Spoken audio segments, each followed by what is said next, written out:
Here I come. I sense something elusive. Stay a while and listen. Well met. You are not prepared. This better be good.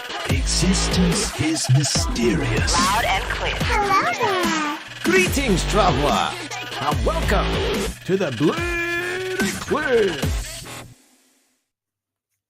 Welcome to episode 213 of the Blue Recluse. My name is Martin Larsen, and you're listening to the podcast about everything Blizzard. It's Sunday, November 25th, 2018, and with me today from Florida, it's Tom Knight. Hey, Marty, how are you? Are you cold? Yeah. Good, because I'm not.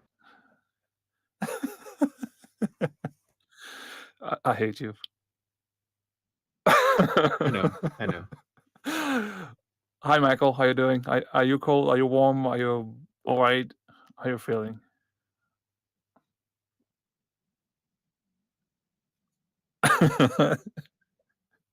There you go. I'm sitting here. I'm freezing. So you can borrow some of that. I'll send it your way into the camera. Here you go. It's nothing like starting an episode with some good old weather talk because it might not be hot where you are, Marty, but I think with regards to Blizzard news this week, it is scorching. You can't touch that because it's gonna burn your hands right off. Okay. I think you're right. I've followed the news this week, and it's interesting. It's very interesting. Some of the hotter news. It is hot. Sorry, I don't know. Some of the hotter news is probably there's a lot of news about Diablo and what's going on there. But before we get to Diablo, let's talk a little bit about mobile, maybe, because there is some rumors. Because Blizzard is going into mobile. They're going to the developers is generally interested in making shorter projects and mobile games. So there's definitely coming some mobile games. And one of the things that they're talking about is that, a lot of the Blizzard developers are playing Pokemon Go, and they might do something similar for their franchise, namely World of Warcraft. Well, not World of Warcraft, but Warcraft. Warcraft Go is what we have chosen to call it so far. It's probably won't be the title. Creativity there, like, what could we call it? What can we call it? What could we call it? So yeah, would you guys be excited for a Warcraft Pokemon game, I guess, or a Warcraft mobile battle pet game? Warcraft Go, let me say Warcraft, no. Nobody would say that. I would play the shit out of that, to be honest, because although I'm kind of conflicted because I've played Pokemon Go for 2 years, quotation marks. There's been some downtime there. And I think when you get to a stage where maybe you've invested that much time into something, and these games are weird, right? Because it's not like something, I'm playing this MMORPG and I'm going to have some downtime. I'm going to play this MMORPG. Like, most of us only have one phone, right? If any, because there's some people out there that don't have phones.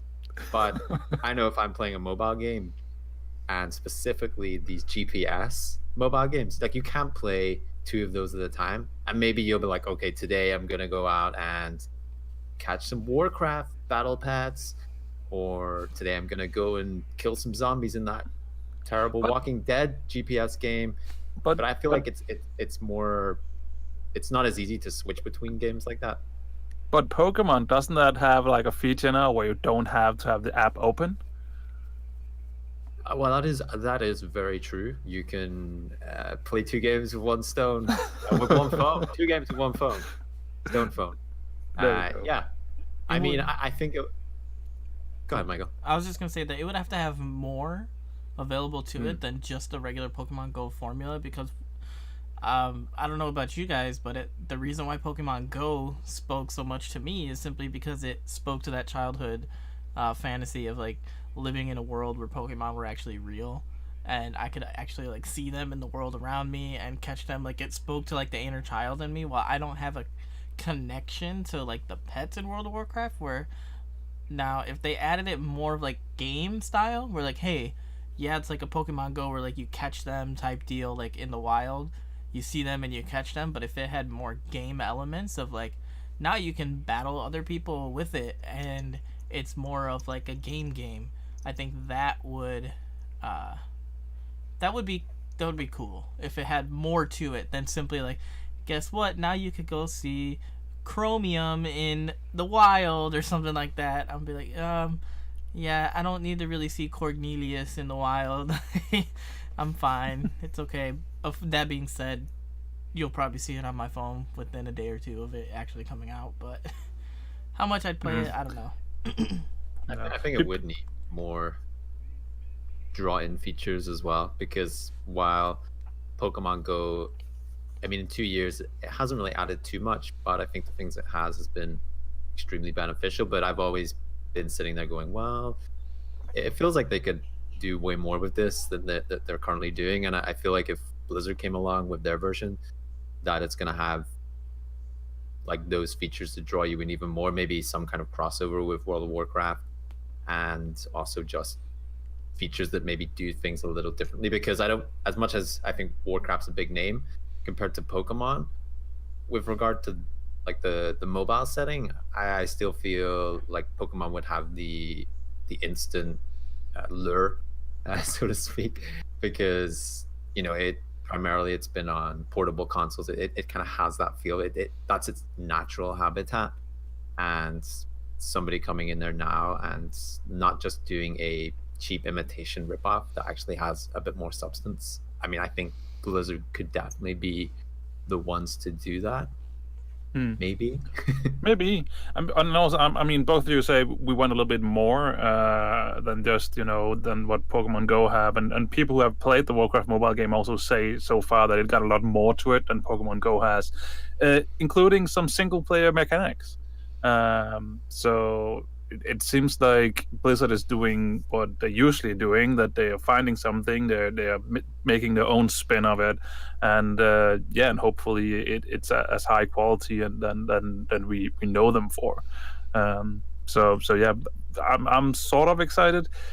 Again, it's a mobile game. I'm not the big mobile gamer. I think people maybe know that by now, but I'll check it out.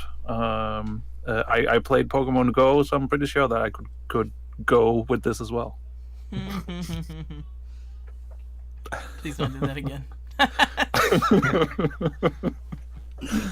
So yeah. I mean, Pokemon what features do you think like could be unique to a Warcraft version of this game? Just throwing this out here. Don't all jump at once, guys. Don't all jump at once.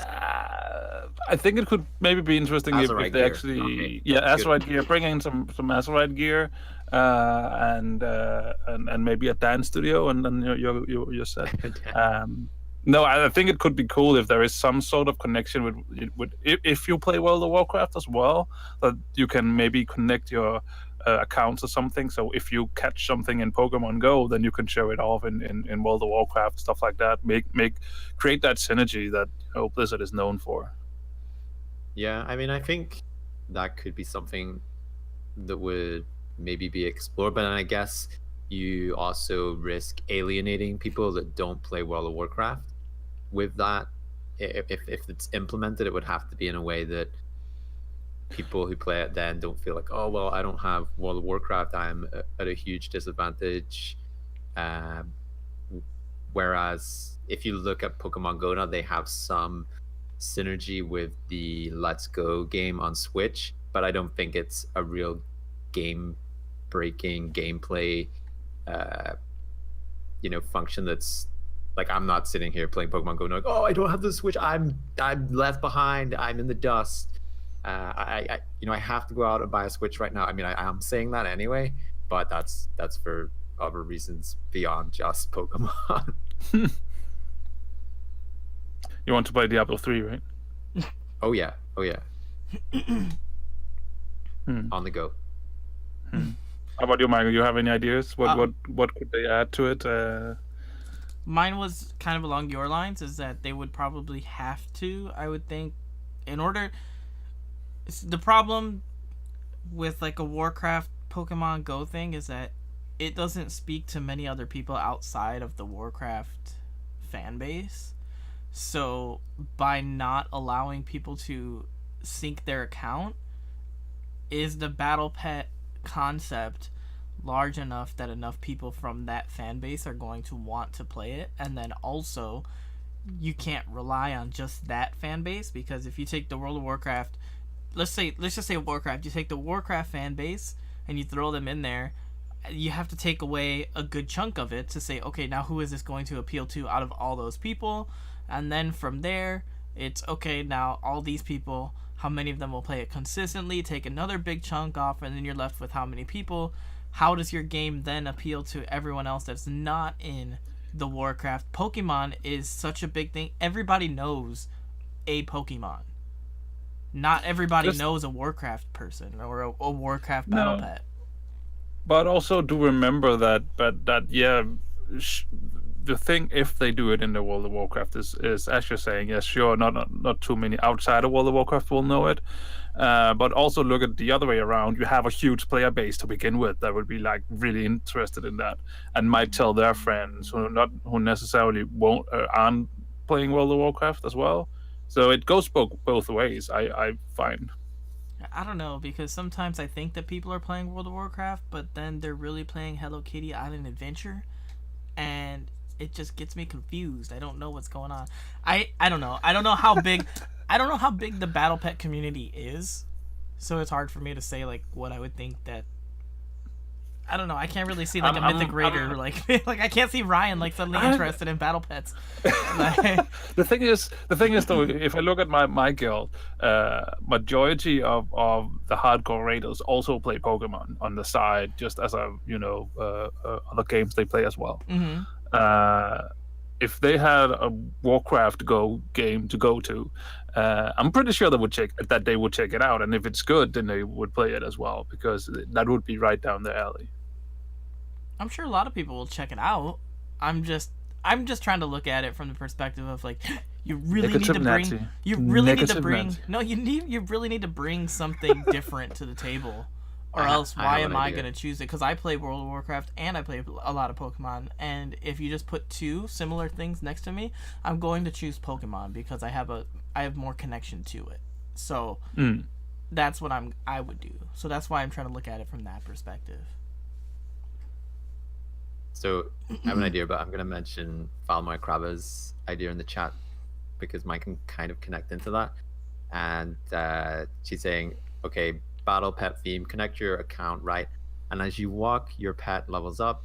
You can also battle pets like maybe 1v1 instead of 3v3, a bit more than the Pokemon Go ball toss. And I'm thinking, if we engage in these battles, then like our battle pets, they don't do the battling. They have a deck of cards, and then the other pet has a deck of cards, and it's actually a card game that they battle against each other. And when you're out in the wild, your pet randomly finds cards for your deck that you can use to power up your deck and make it better.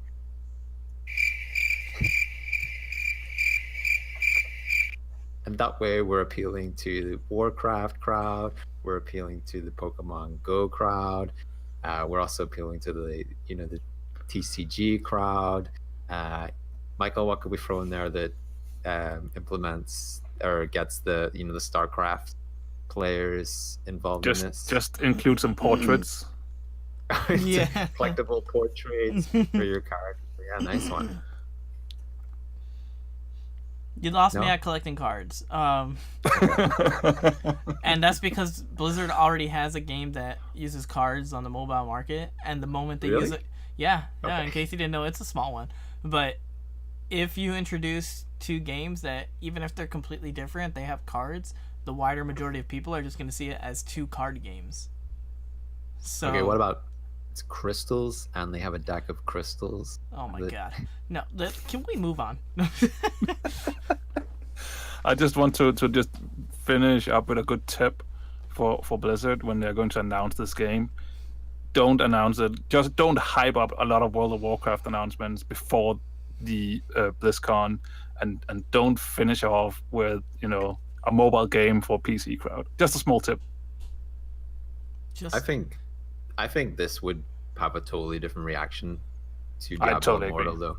Yeah, I totally agree. They could use this to a full stop out of BlizzCon, and I think people would be collectively losing their minds, especially if they were like, "Yep," and it's live right now, and everyone's downloading it on their phones, and the mobile phone network crashes, and I feel like that would be way more impactful, even if they hadn't announced anything at BlizzCon. Just like, this BlizzCon is specifically for Warcraft Go, and I think people would still probably be okay with that. I think you're right. I think you're right, and I think we're going to talk a little bit about it, that whole thing a little bit later, because I know something that we're going to talk about. So I think you're right.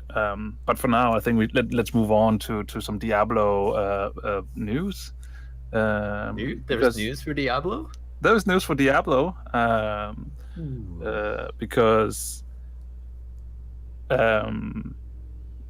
sorry, I was just distracted by the chat. There is actually some Diablo news. There's a lot of employees actually who have talked to journalists and stuff like that, leaking some information because I don't know why. They're just doing it. So let's dissect. Let's dissect what they're talking about. And one of the things that I found really, really sad. Where did this come from, by the way? Where did this leak emerge from? Jason Schreier, the Schreider. game journalist, Schreider. Yeah. Who's that guy? He's the guy who with all the leaks. He leaks everything. Like, he's been blacklisted everything. by like Bethesda, where like employees are not allowed to talk to him or anything like that because he leaks. Like, he's the leaker in the industry, so he has some pretty good credibility behind him. Is this the guy you would meet up on, like, the rain's pouring down? Yes. It's, nighttime, Black and you go down umbrella, this dark, like in the alley. dark alleyway, and it's like, Diablo 4 is real. Yep, he has the Newt Scamander jacket ready to go. Pop the collar up, like. Oh, it sounds really shady.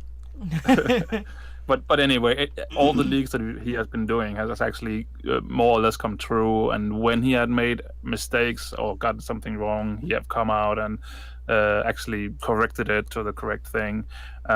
So what we know from him right now is that Diablo 3 actually had a second expansion planned that got canceled because I'm not sure if it's Blizzard or if it's Activision who thought Diablo 3 when it came out was a failure.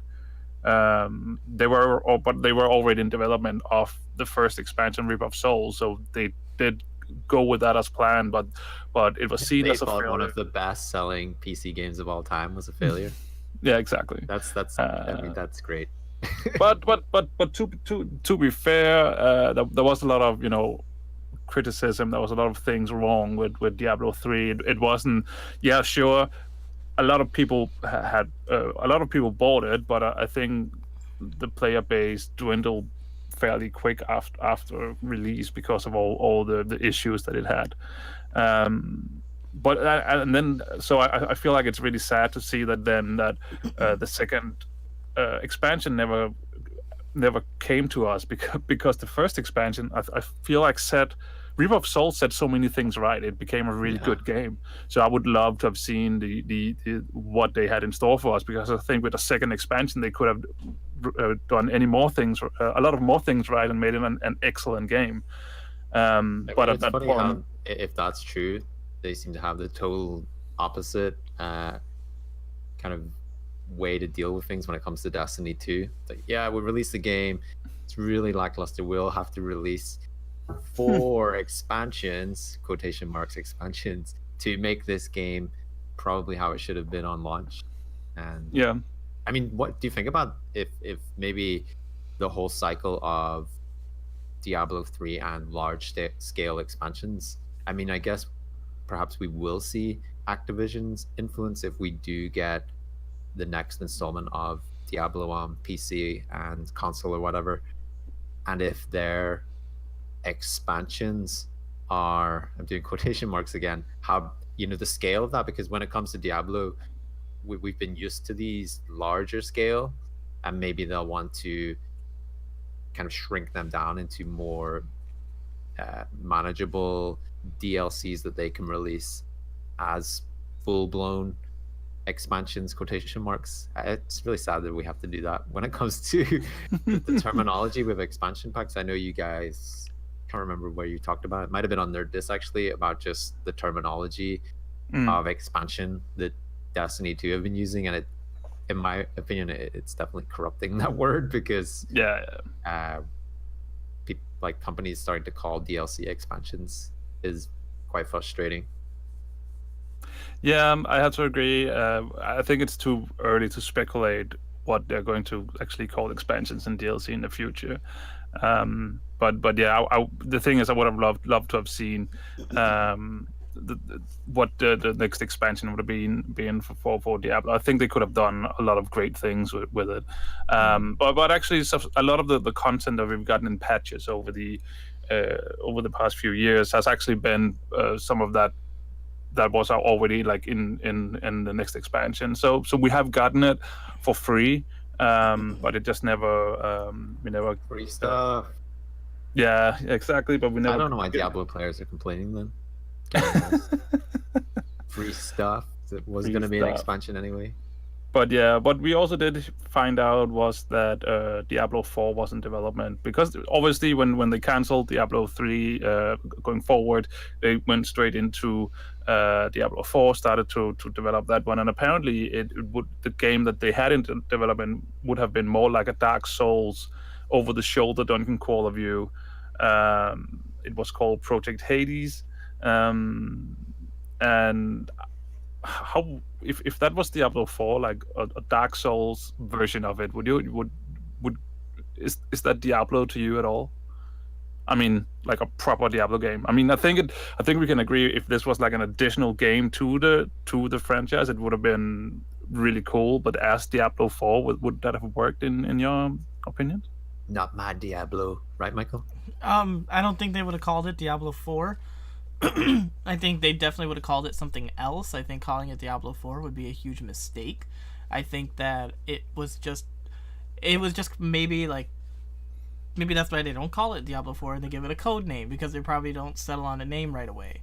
But it was just going to be the next big thing in the Diablo world, I feel. And I don't know, like, that really sounds cool to me, and I can imagine like this big hulking Diablo figure and you're trying to bring him down. Like, that to me is like pretty awesome. But I don't think that it would be titled Diablo 4, and if it was, then that would be a really stupid move to do, if you ask me. That would probably be one of the worst things that they could do in terms of game titles. But I was gonna say something, which is usually when this was leaked to Jason Schreider, and then I got the information when I saw a Riker video about it. I saw it like pretty soon after, like once he got the news, he was live streaming at the time, and he like started reading the article and going over it. It's the video that he made is like 40 minutes long. It's pretty in depth, but a lot of the stuff, some of the stuff was already known in the idea of like, or at least a lot of people suggested things along the lines of, people assumed that there was a Diablo 3 expansion and it got scrapped, especially when we started getting new tile sets like the Ruins of Sescheron, where you find Kanai's cube. Like, that was part of the added content later on. And given that the title for the the Diablo 3 expansion was called it was to be called a King in the North or King of the North or something like that. That's kind of what it looks like in the Ruins of Sescheron. There's snow everywhere. Yeah. There's barbarians. Like, like I initially thought that right away. I was like, oh, are we going to fight the Starks? But yeah, like you see that influence, and then it also goes into like why we got the Necromancer pack, which is because people were now able to, since the expansion got canceled, they were putting more focus into something like that. Like, Yeah, no, what? Yeah, that's the Dark Souls version. Project Hades got cancelled, and that's when a lot of developers had nothing to do, so they went back and to Diablo 3 and created the whole Necromancer for Diablo 3. So that's how that came about, and that's You why guys it raise came a out good of point, nothing. You guys raise a good point because you mentioned the Project Hades, which is like the over-the-shoulder Diablo game, and if we call that something else, but it's a good question to ask, that taking that big of a shift from what Diablo is now to something different. Mhm. Obviously, we are rational gamers and we like to play these games before we we make a decision on them. But if they're looking to change how Diablo plays, like on PC, on console, that that winning formula we've seen for years, that could also explain why they're also taking Diablo to mobile, to preserve that style of play as they make the transition on their main platforms to this different style of Diablo as well. And again, I don't know how people will feel about that. I guess if a new version comes out and it plays really well, it feels really good, I don't think people are gonna be too worried about that. But it is an iconic game that has had this specific way of playing and a specific style that's has slightly evolved, and maybe now we are at that time where it needs to take a jump, kind of like how Warcraft was an RTS and became an MMO. Do you think we're at that time, Michael? So that was actually brought up. I think it was in the Riker video, like towards the end, where he was talking about, like, oh, that would have been cool if they made like that type of game, but it still wouldn't have been like the next Diablo to a lot of people. And I feel like this is an issue that we have in the gaming community and the game, like game development and just like gaming as a whole, is that creativity in the sense of what developers are pretty much able to do with their own IPs, I feel is pretty stagnant in terms of the fan bases behind these games. They are pretty anti-creativity in the long run when you think about it. Even if you use the example of Warcraft turning into an MMO, and there are still people to this day that play Warcraft 3 that are still upset that World of Warcraft is a thing because there's no Warcraft 4, and maybe they don't like an MMO. So while the shift definitely probably helped for the better in terms of that game's growth, there are still like the people that are swearing by the traditional style of a game according to its name and what came before it. And I feel like the gaming industry as a whole is like that, where developers can't take as many risks as they would want to with certain IPs because they know that, one, they're going to have pressure from the fan base, two, they're going to have pressure from investors. Don't you have phones? Just play everything on the phone, make it connected. I'm nothing like playing God of War on my phone. No. There was a video a while back that I watched, and it was by Matt Pat. He's a YouTuber. Matt Pat. Yes, he does the Game Theorist channel, and he actually did a video about talking about how gamers are like the reason why developers don't expand out farther. And he used examples like Mario. Like every time Mario, like everyone complains that Mario is like very, like it's just the same thing over and over and over again.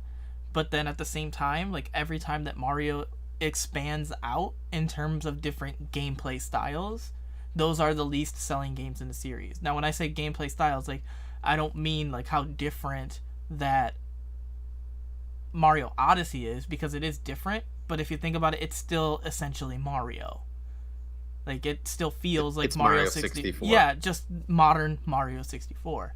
So it still feels it's like when I play Mario, this is what I want, versus like, oh, when they did Mario Sunshine, it had Mario elements but different parts to it, and it's not one of the better selling ones in the series. And it shows throughout most franchises that if they stick to the formula that made the big thing, then most likely they'll get more money in the long run and more people will play it. But then that also goes into when they switch styles, do they have the expertise in that area in order to make a good game in that area? So it's I don't know, it's kind of a double-edged sword. Double-edged sword. Sorry, words are hard. Yeah. Hello. Boom! Drop the bomb, everyone. Just let the radiation settle. Radiation. We're not talking about that game. Crowd mentioned Super Mario 2 in the chat, and I was just thinking of those.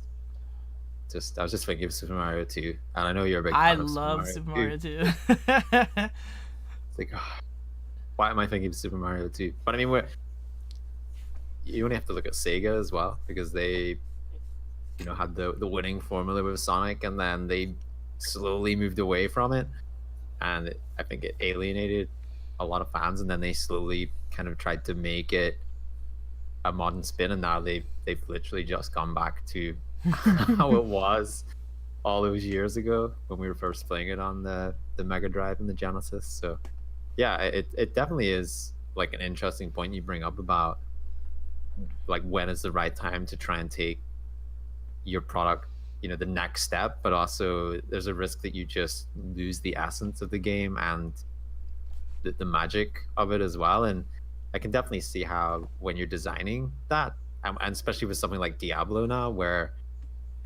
it's just something we're so used to, that point and click experience, that inventory management, which has changed a little bit, but having a big shift like that, it feels risky, but then it also, I guess it comes to the question as well that if you're going to take a leap like that, maybe you don't use one of your existing franchises, you make a new IP. I mean, they did it with Overwatch. They could have probably made a team-based shooter with one of the current franchises, like StarCraft or Warcraft. I would love that, actually. But I mean, that was something to do with Titan as well, and they used a lot of the assets that they created there. But if they are taking this jump, do you think, do they continue with like a winning formula with a game like Diablo and then just make a new IP for something like this? Or is that an even bigger risk because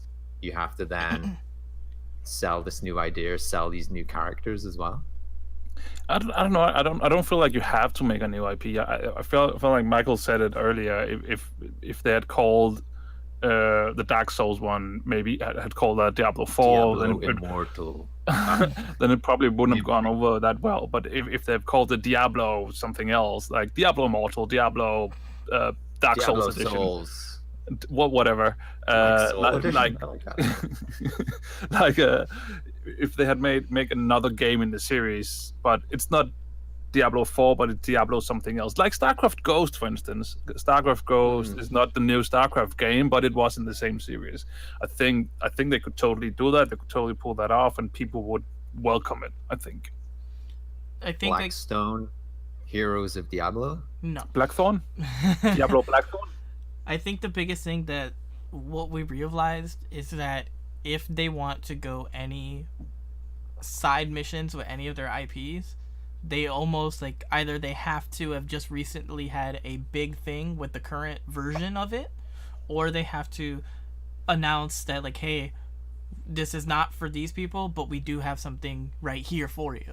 So if they did do like a big like Dark Souls type thing for Diablo, they would have to, I think we pretty much have to now say that there would definitely be backlash, and it would, unless they subsequently they'd be like, hey, we have this new Diablo game right here, but while it's not quite ready yet, we do have the next ARPG Diablo forming over here. They can't just say like, oh, we have other things that we're working on, because people just don't want to hear multiple projects, multiple Diablo projects.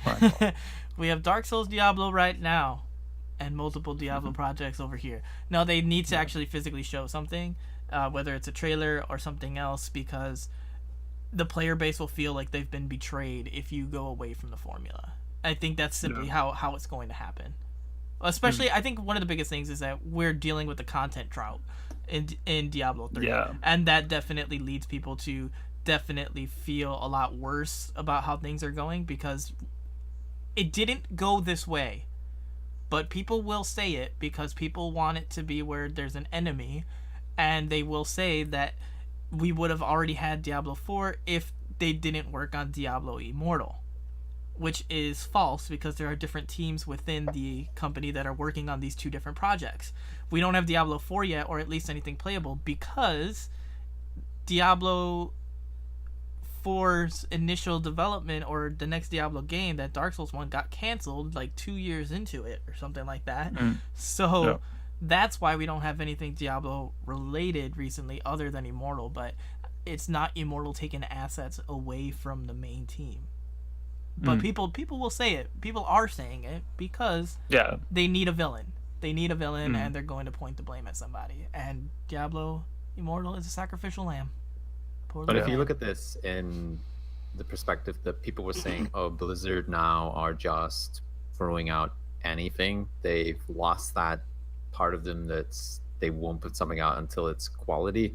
Then this leak actually disproves that statement again, because it's the situation where Blizzard have had these projects going and they've canceled it and they're not happy with it, and they want to put something out that's going to be great. They don't want to just say, oh, well, this is our Dark Souls ripoff with some multiplayer. They're not going to do that, and it looks like that's still happening, which, as much as you could hate on Diablo, then I think you could probably take a positive out of that when you do get this next Diablo game, whenever you get it, if you get it, that it's probably going to be a really highly polished game, and it's going to be doing something that's probably not been done before. Yeah, I actually heard the Blizzard world and within the video gaming world perhaps as well. Yeah, I actually heard that Diablo 4 will have a real money auction house. Oh my. No, sorry. But yeah, no, there is actually we haven't said it straight out, but yeah, they are working on a new iteration of Diablo 4 right now, and it has been in development for was it the last 2 years now? Which or one? something like that? The current iteration of Diablo 4. They were talking about in the Riker video as well that they were planning on actually having something to show at BlizzCon this year, but but development just never got that far that they actually had something to show off. So, but it's so far in development. It's still early in development, but it's actually also so far in development that it will likely launch in earliest in 2020. I'm sad that Blizzard didn't take my idea up for the mobile game. Actually, instead of Diablo Immortal, I asked them to make Diablo 4, which was a Diablo golf game where you play in the realms of hell, and you battle against Diablo on the golf course.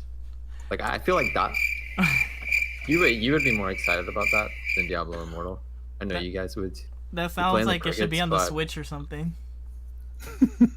Like a fun light version. Yeah. I mean, I don't know why I'm entertaining Michael's this. sold. I am sold. Like, that's the thing. It's like right is that I would definitely play that. Like, and people would be like, how they call it Diablo 4? People. I get it. I get it. FOR. You got it. Like, FOR. Okay. People would be like embracing that meme. Like, oh, this is incredible. And at the end of the announcement, yeah, and Diablo 4 is on the way too. And I would have been laughing so much if that happened, and I would have been all on board for it. I think a lot of people would have actually. Like, if it would have gone, if the BlizzCon announcement went that they announced Diablo 4 and it was a golf game, and then like I could see everyone in the crowd being all upset. And they show like all this footage for a golf game, and then they tease like Diablo 4, number 4 at the end of it. People would have lost their minds, and it would have, I think a lot of people would have been behind that, and you would have heard like a lot of YouTube videos like they let us on with like this cool little golf game and we were all upset, and then they bombed us at the end. Like, that's like Marty's thinking about it. Marty's going to the idea. He wants a Diablo golf game for mobile. who doesn't? Then you go there. You've got the sports crowd in as well. People wouldn't be buying Madden anymore or FIFA. They'd be straight over to Diablo 4. If it's not for mobile, then I'm on board with it. Not for mobile. Not for mobile. No. Alright, let's jump into the last section, which is a little bit This is a bit more negative. Worrying was the word I would have used, but sure. The big conversation is also how much is Activision actually influencing Blizzard, because it seems like there's a lot of rumblings and talks going around at the moment that developers are actually leaving Blizzard, and one of the biggest ongoing conversation that they've never been used to at Blizzard is that they need to be cutting costs. We saw Mike Morhaime stepping down, which was a big blow because apparently he's like the anti-CEO. He just wanted to make good games and keep employees happy without worrying about profitability. Yeah, profits. Yeah. So that is something that's a little bit more worrying to me. That there's so many people coming out, and I guess that's some of the reasons for these leaks going on right now is because there's a lot of like gaming news that talking about this, and they're getting some of it right, but also a lot of things wrong, and that's why the developers is now stepping forward and leaking stuff and think this is actually what's going on and things like that. So I feel like this is a little bit more worrying that's what's going on right now. Obviously, we can't really see how it will impact future games because there's nothing right around the corner yet. But what do you guys take on it from what you've heard or read this week? Go ahead, Michael. All right, let's see here how to start this off. First of all, this is not just an Activision issue. This is not just a Blizzard issue. This is a gaming industry issue where game developers are generally like underpaid for their work, for the amount of time that they put in, for the amount of time that they're away from their families, for the stresses that's put on them in terms to make deadlines. Like it's unfair, and from what I understand, I'm gonna say it just like that. From what I understand, because I could be misinterpreting the information that we're receiving, may not be 100% factual in terms of like the wider scale of things, but it seems as if Blizzard used to run on a model where yes, people were paid a little bit less than standard in the industry, but they made up for that in like big bonuses. Like people got big yearly bonuses that would sometimes be on par or exceed their normal salary. So that is starting to go away, that bonus incentive. But there has been no discussion, or at least I haven't seen anything about, okay, they're getting rid of that. Are they planning on changing the pay model for their employees in order to like raise their numbers to the standard, or at least maybe a little more or something like that? Like I haven't seen anything that has said anything about that. I am going to say straight out that I don't agree with anything along these lines. I think that game developers should be treated much better than they are by their parenting companies, by their management, and things like that, especially for these multi-billion-dollar companies that make these games that sell so many things, and to have employees working there that don't get properly compensated, it's truly horrible to me, because I hate doing things like that. And it's part of corporations. Like that is a corporate thing, and it seems like Blizzard has kind of been like a bastion for like hey, we don't do that for the longest time. And since the acquisition or the merger between Blizzard and Activision, it seems like that line has started to disappear, and it has been becoming more of this corporate machine rather than a company that puts like its players first. Now it's putting the profits first, and I think that in the long run, this is very inevitable for most large form companies, and I think Blizzard was not the rule, they were the exception for being able to do it for so long. Now, there is something that I do want to say, and that is that I don't really know how much this will impact the quality of games that we play. In terms of the big ones, from what we understand is that they are putting more stress on the employees to produce more. And from what we've seen in the industry is that the faster you produce things, the less of a quality there is. We've seen it with like Assassin's Creed, when that came out like so many iterations every year, or Call of Duty, that they started scaling it back, or putting different teams on different, like Call of Duty has like 3 different teams on it, or 2 different teams that do a different game each year, so that one team has 2 years to work on their game rather than just the 1 year. I mean, like really obvious when companies are doing that now. When you see the yearly iteration of a game now, and I think, for example, sports games, you see it like massively, where there's just like hardly anything new.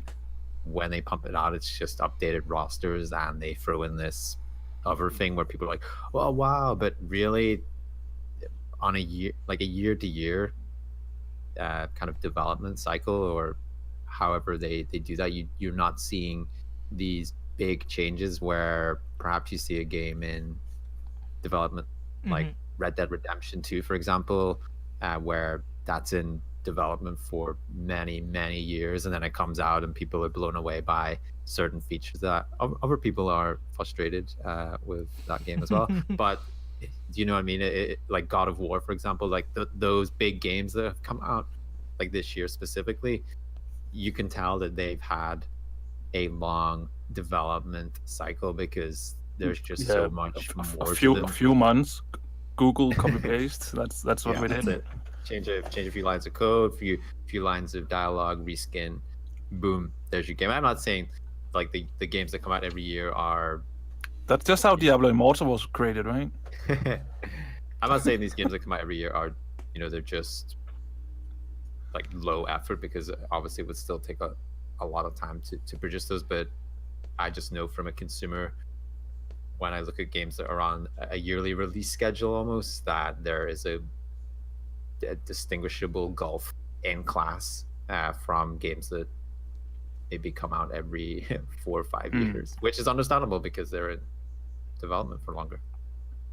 Yeah, and I hope Activision Blizzard looks towards those companies and how they're doing things, because I would rather take, like I think we said it on Nerd This as well, like an Assassin's Creed game. I would rather take that every second, every third year, and it being a top quality.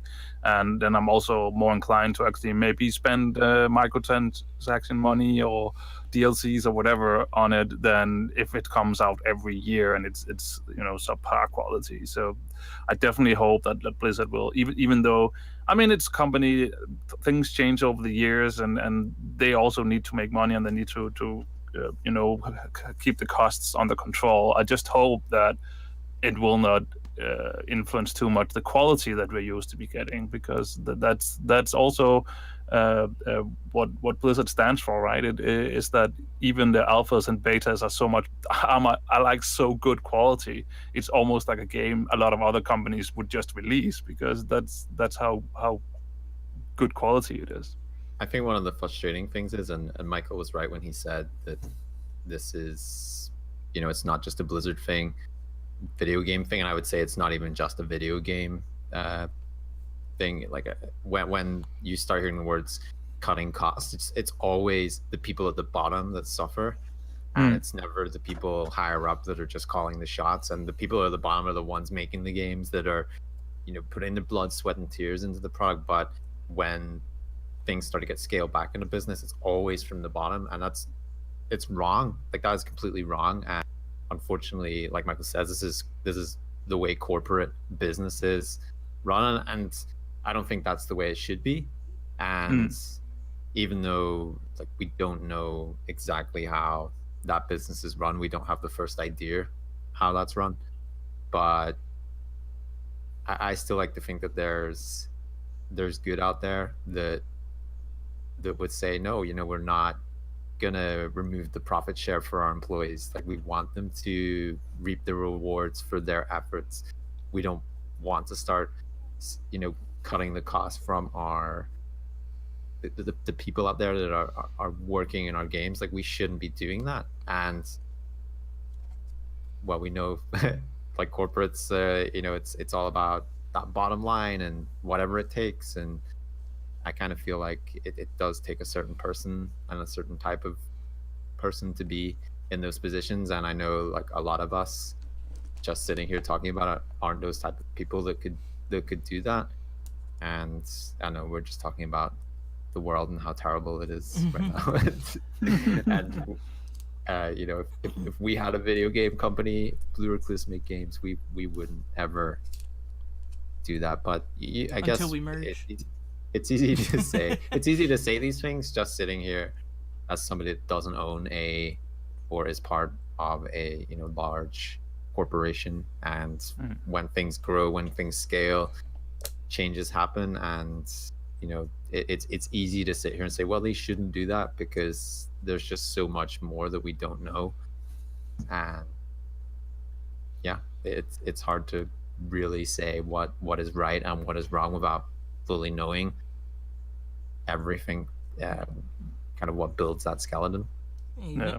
I would like to hear actually like a statement from like Mike Morhaime or something like that to like get his insight, because it seems like so when I work for different companies and things like that, or all the jobs I've had, there's different perspectives at different levels of the company on like what is really going on and what is actually happening and things like that. I'm not trying to discredit anybody's credibility or anything like that. I'm just saying that everybody has a different perspective, and I would like to see if Mike Morhaime had any of this going on, like if he saw it going this way and then decided to leave, because like if that was one of the leading factors to why he stepped down, other than his like, I've been doing this for a long time, I'm tired. I get that. Like, that's totally understandable. 27 years doing the same thing. He's making a new company called Sunshine, I heard. Sunshine. What? From the way he was speaking at Blizzard or at BlizzCon, it almost felt like for family reasons. I don't know, because the way he brought up his parents, and I guess the way he just said, like, I think his dad wasn't well. Yeah. I think at the time I was like, oh, he must have like a cold, he's just not. But then I'm thinking about it more, I'm like, maybe it's more than that, and he just wants to step away from this now and spend the time with his family and just enjoy that part of his life. And I don't know, that's what it felt like to me. And I hope it isn't like what's in this leak, that he saw his his love, his what he'd grown, his baby, like changing into this horrible person, and he doesn't want to be part. I hope it's not that, because that just seems really sad that when you read about the beginnings of Blizzard, like him, I think, asking his mom for money to pay his staff and stuff. When you hear about how it was to how it is now, you just don't want that to be the case. And I hope it's more along the lines of just like Chris Metzen. He was like, I'm done with this. I'm gonna spend time with my family. I'm gonna be creative in my own smaller ways, but I don't want that pressure anymore. And I think, and I hope that's kind of what I want to believe is the case. I have like a short list of things that I would hope would happen, and that one is that Activision, even if they are like swallowing up Blizzard, that one, they properly compensate their employees. They're the ones that are really making the products that make you money. Compensate your employees. Two, that they would allow creative freedom to still be a thing, rather than put them on a cycle and have to do things. Sometimes you need a cycle. Sometimes you need it to keep people on track, and nothing would ever get done sometimes if you just let people do whatever they want. If you let me write something, I will never finish it if you give me free reign, because I won't have a deadline and my ideas will just constantly keep changing.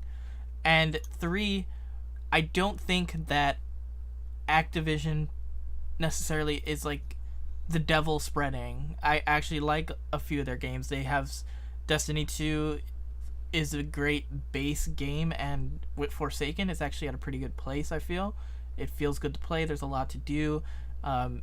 There are some questionable microtransactions going on there, but nothing that I felt like I had to do in order to play. And the whole money structure is yeah, the money structure is horrible. Yeah. But then again, I also pay like $40-$50 for a World of Warcraft expansion, but I know that I'm getting a lot of content and things like that. So Or I just are want to you? say, but just Well, remember that Activision also published the Crash Bandicoot reboots, the Spyro reboots. Their name is on there, but nobody's bringing they're that just up. reskinning games and charging full price. Have you Ah, looked at that's those games? terrible. It's not a reskin, okay? They I know, they I've look heard some amazing. good things about those games. And I don't think that the news. I'm getting Spyro. I'm just saying. And I don't think it's that one Call of of my Duty. favorite games. I don't think that Call of Duty, the newest one, actually is like a bad game. From what I heard, most people actually really enjoy it. It may not have sold as much as they wanted because it's kind of like not the biggest thing ever anymore. It only sold 500 million copies. So I mean, Failure. failure. You Obviously. only set the world record by 2 seconds? Come on now, you suck. Oh I my mean, I God, think hurry up. it is easy to be like a snob about Call of Duty as well, isn't it? But I'm sure at one stage in our life, all of us have played it. Like I remember playing Call of Duty 2, and it was incredible. Like the story mode, and I played a bit of multiplayer. It was good fun. And some people just enjoy that formula. Like that's something they go to a lot, and you know that's their game. Just like how maybe World of Warcraft's our game, or you know Hearthstone, or, you know, something like that. It's just their game, and they enjoy that, and they enjoy the updates that they get to that every couple of years or every year or whatever. If but it had a single player mode, I would have the newest Call of Duty. But it doesn't have a oh, it single doesn't player have mode. a single player. No. Yeah. That's why that's the single Oh. reason why I don't have it. I have been on the fence for so long. I wanted to buy it because me personally, I love the shooting style of Call of Duty games. I love the way that it works. Like it feels good. Even the bad versions of the game have still in some point like they felt like Call of Duty, and it feels good to me to play. But at the same time, it has no single player. I didn't buy it. Ooh. Okay, then that I need debunks to my go- comment a little bit. I need to go back and redo the intro to welcome to the podcast about everything Activision. They've taken over us as well. That's we are getting paid Did we get to the talk check for that? about. Oh shit! I don't think we did. Anyway, we have a week. Let's move on. We have a weekly question. Isn't that right, Tom? We do, but Michael usually reads the questions. Oh, He's the question Yeah, that's reader. why I you know That's made what a Activision segue pay for him to you. read out. to Tom segue came into back my and it's stuff, confusing everything. Yeah. So we do have a question. This one is from Amanda, who is actually in the chat right now. And it says, with their latest statement of intent to bring all their games onto mobile, do you think Blizzard will reignite their fan base love after facing such hatred when they announced Diablo Immortal, or is it too little too late? I don't think so. I don't think people were angry about this being a mobile game. What people were angry about here was that Blizzard hyped up the Diablo news, tried to then hype it a little bit down, didn't do a really good job at it, and then when people were actually at BlizzCon, it was not what anyone expected. So I think the whole BlizzCon fiasco was just down to PR and how they chose to, in which order they chose to announce things. Yeah. That being said, I don't think any Blizzard game. Well, there probably will be a few, but the majority of people don't really care if there's like mobile games as well in the mix. Who doesn't want an extra game for their favorite games to play? I mean, I think everybody would like that. So I totally think that Blizzard will be able to release mobile games and people will be very happy about it. Are you happy, Michael? I've taken a mix because for better or worse, all eyes are on Blizzard and Diablo. For better or worse, like they have the attention on them right now, and there was a huge backlash But like Marty said, it wasn't necessarily at the idea of Diablo Immortal. It was simply that the way that it was presented and the lack of information in terms of the thing people wanted. That being said, I don't think that as many people that are upset and all the comments that you see on like the YouTube videos and the things like that, and the people making YouTube videos that like they get their views off of negativity, like that group of people, I can guarantee that some of them are simply there to be a part of like that train, the train of hate, and just to kind of be a part of that movement. Like it's kind of like the cool thing to hate on the popular band, you know, like, oh, they put out a pop song, like, oh, we hate them now, like they're horrible, and yet you go to their house and they got the newest CD signed by the lead singer because they went to the concert last night. and that's why our YouTube videos always have so many downvotes. That's right. We're raking That's in a great the name for the- dislikes, and we love it. That's a great name for a Diablo expansion, Michael. The Hate Train, and it's completely based on a train that's going to hell, and you kill through carriages of minions and finally get to the train driver who's actually Diablo. But yeah, like Amanda says in chat, like every brand is poking at it. Every brand. But that's just the meme culture that we live in these days. It how everything happened created so many memes, like don't you have phones and things like that. But people using it now afterwards, that I don't feel like, maybe some of the cases, but I feel like when Wendy did the tweet, I don't feel like that's out of hate. It's just because they made they used the meme. And by the way, I don't bravo, like when Wendy's. podcasters- Bravo, I don't like Wendy's. when podcasters keep saying that don't you guys have phone jokes? I think that's just old. And Yeah. podcasters shouldn't be doing that. I totally agree. I mean, people who do that, they are so annoying. It took me a little bit, I'm gonna be honest. I was slow on that joke at first. I was about to be like, but Tom! And then the last thing is that when Diablo 4 does get announced, there's gonna be a lot of people jumping back in. I wish that I could like look at usernames and things like that so that I can be like, how come I see that you're playing Diablo 4 when on the forums you said, I'm done with Blizzard? Okay, just like after patch 7.2 or 7.5 where Khadgar made us go kill 100 demons twice, you said you were doing World of Warcraft, yet you're max level starting your new mythic raid guild. Were you talking to Marty when you said I'm done with World of Warcraft. Asteroid Gear, it's so crap. I will never return to this crappy game. Because it's just going to be there till the end of time. Just to add on to that question, and I would say that if you look at a game like Hearthstone, for example, and I know you guys aren't big Hearthstone fans, but you can definitely appreciate the quality of that as a mobile title and the polish on that and just how it performs, and even to a degree how you acquire cards in that. It's still not there, but it's not a complete be all and end all that you need to go in there straight away and spend all this money to play. You could still play it relatively okay without spending any money at all, as they continue to change that.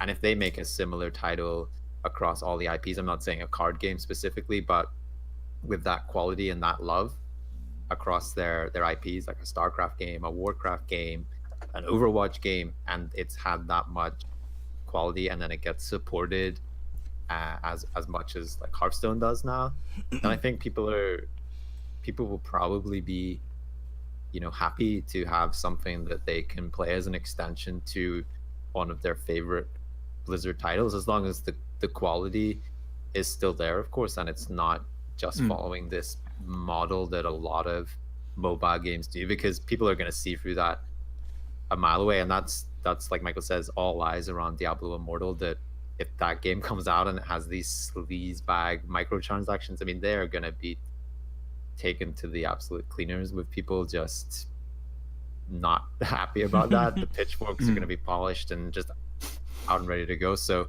time will tell with regards to that. But I think overall, if we do get that level of quality throughout the IPs on mobile, I know myself and I know you guys are probably going to be really happy to have something else to play while we poop. Yep. So I hope that answered the question, Amanda. Thank you so much for asking it. Thank you. Thank you. Lost orders! Lost orders! And with that, we reach the end of the show. Thank you so much for listening this week. And as per usual, this is where we are shamelessly plugging Nerd This, the other podcast that some of us do, all of us do, even Amanda sometimes, because she's joining us on this week's episode together with some other people, where we're talking about the new movie Fantastic Beast 2, The Crimes of Grindelwald. Yes. So Grindelwald. yes, As they remember, say in Austria. yeah. So check that out. If you haven't seen the movie yet, we will spoil it towards the end of the show, but we are noticing you, so don't be afraid to go watch the beginning of it. Or listen. And with that, Or listen. oh yeah, do that. With that, stay around, because after the show we have the Freshly Report. Let us know your thoughts about anything we talked about on this episode, or if you have your own questions, feel free to contact us. Tom, how do people do that? You can email the show at thebluereclusepodcast@gmail.com. Find us on Facebook, Twitter, Instagram, YouTube at The Blue Recluse. Join the conversation over at Discord at thebluerecluse.eu/Discord. We're talking Blizzard games, Christmas trees, and free games. One of those statements is not true. Come on over to iTunes and you can leave us a review. Some people do that, and that's very nice. You can also support the show over at patreon.com/thebluerecluse. And you can find all the information and more, including show notes for this episode, on our website, thebluerecluse.eu or thebluerecluse.com, because we have two websites. Does your other Blizzard podcast have two websites? I don't think so. There we go. Thank you so much for listening. See you next week. Goodbye. Bye. Bosley, take it away.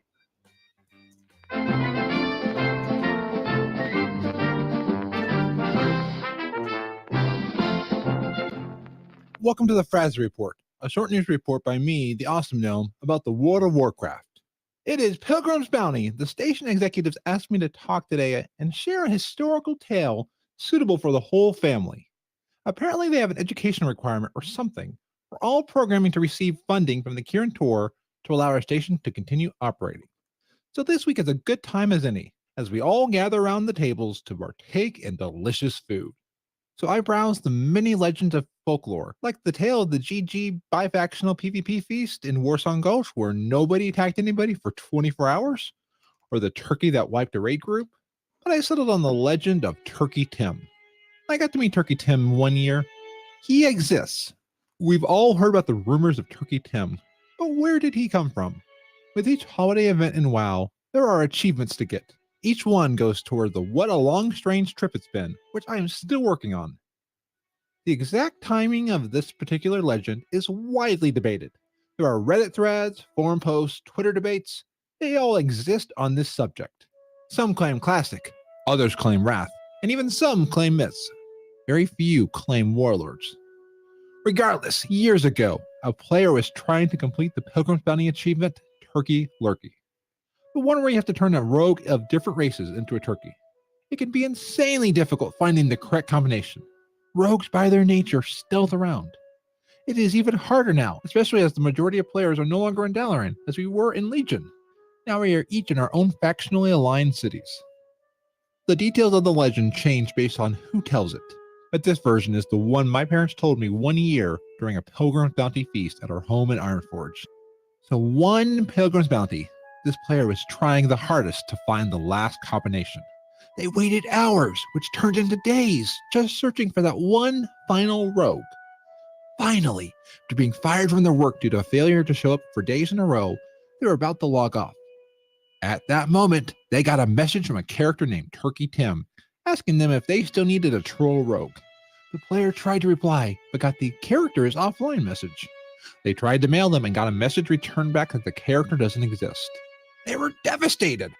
However, Turkey Tim replied back at that moment saying to go to Durotar. The player tried to respond again, asking if this was a joke, but got that character's offline message yet again. They were so angry at the person that was pranking them that they were about to log off and just like mellow in the anger all evening. But Turkey Tim replied once more, saying, "This is no joke. Hurry out soon." The player raced to Duratar, not expecting to find anything.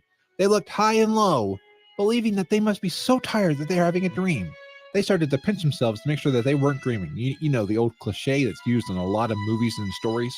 And lo and behold, the chat log showed that the messages from Turkey Tim did come through.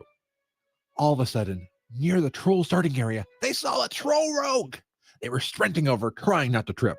They got enraged and blasted that troll rogue into a turkey at the same time that the achievement popped. And Turkey Tim waved and vanished.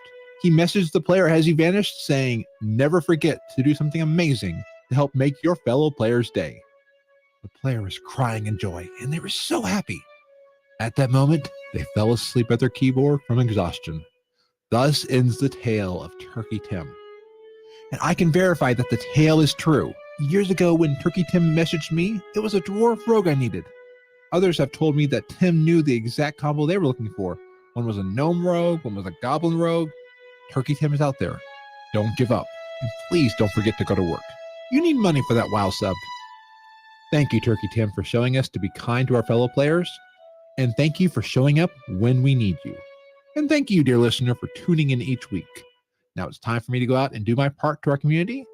This has been the Fraz Report. Until next time, be awesome. This show is brought to you by Dragon Powered Studio. Find more at dragonpoweredstudio.com.